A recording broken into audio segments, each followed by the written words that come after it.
Filme sobre o 11 de setembro, você já viu, mas e se eu te contar que também teve o 29 de setembro? E aqui.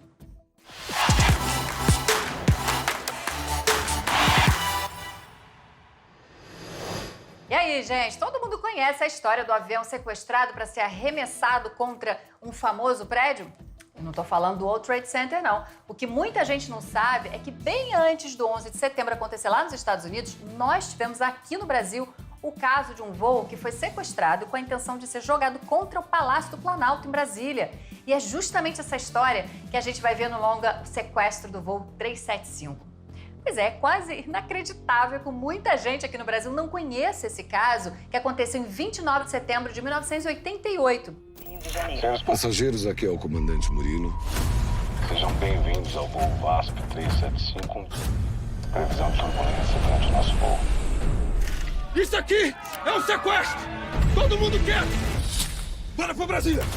Tudo parecia normal naquele dia. Um voo da antiga companhia VASP ia de Porto Velho para o Rio de Janeiro com 4 escalas: Cuiabá, Brasília, Goiânia e Belo Horizonte. Levava 110 pessoas a bordo e entre elas Raimundo Nonato.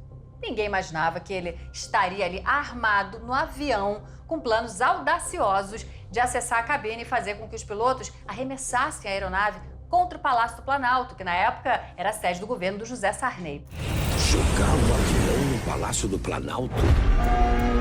O voo VASP 375 foi sequestrado com mais de 100 passageiros a bordo.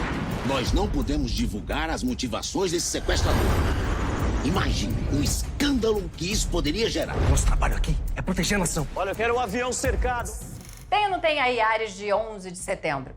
Pois é, a revolta do sequestrador era com a situação sociopolítica do país e também com a própria realidade. Um tratorista desempregado aos 28 anos. E ele culpava o presidente por ter perdido o emprego como tratorista em empreiteiras. Foi na última escala, em Belo Horizonte, que o sequestrador colocou em prática, então, o plano dele. A tragédia só não foi maior porque um herói conseguiu manter o controle da situação e fazer manobras inacreditáveis, tanto com a aeronave como com o psicológico ali do sequestrador, e salvou a vida de 110 pessoas. É claro que, com tudo que a gente sabe hoje sobre a segurança aérea, né, fica a pergunta: como ele entrou nesse avião com uma arma?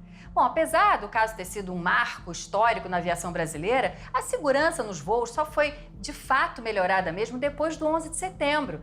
Aí casos como o do voo 375 dificilmente aconteceriam hoje, com um sequestrador passando pelo rigoroso raio-x dos aeroportos.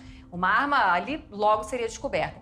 E eu te falo mais, é dito que o voo 375 pode ter servido como pesquisa para o 11 de setembro, sabia? Já que, depois da morte do Osama Bin Laden, teriam sido encontradas reportagens sobre o caso da VASP na casa dele. Pois é, a ideia de fazer essa história ficar conhecida pelos brasileiros foi do jornalista Constâncio Viana Coutinho. Depois de passar um perrengue num voo na África, ele passou a pesquisar sobre acidentes aéreos e chegou até o quase desconhecido episódio do voo 375. A ideia era fazer um documentário, mas acabou se transformando num filme de ação. Mas o que a gente vê na tela é a história real, viu, desse acontecimento, inclusive um autêntico avião mesmo da VASP, companhia aérea que já nem existe mais, foi usado nas filmagens que aconteceram em São Paulo. A gente também vai ter a oportunidade de conhecer melhor os personagens, que fizeram parte dessa história mirabolante, hollywoodiana, e também reconhecer uma homenagem ao piloto, o herói, que evitou que tudo acabasse de forma ainda mais trágica. O filme é dirigido pelo Marcos Baldini, que buscou referências em longas como Sully, o herói do Rio Hudson, e Top Gun.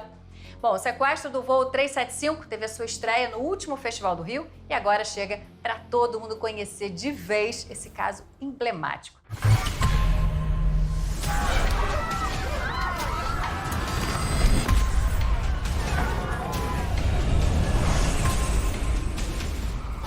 Atenção, equipe de entrada, assumir posição. Nós teremos uma chance. VASP 375 na escuta. Ninguém mais morre no meu avião.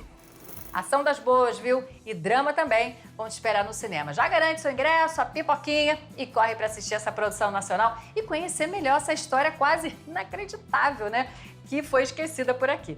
Semana que vem eu volto com mais dicas pro nosso cineminha. Até lá. Tchau.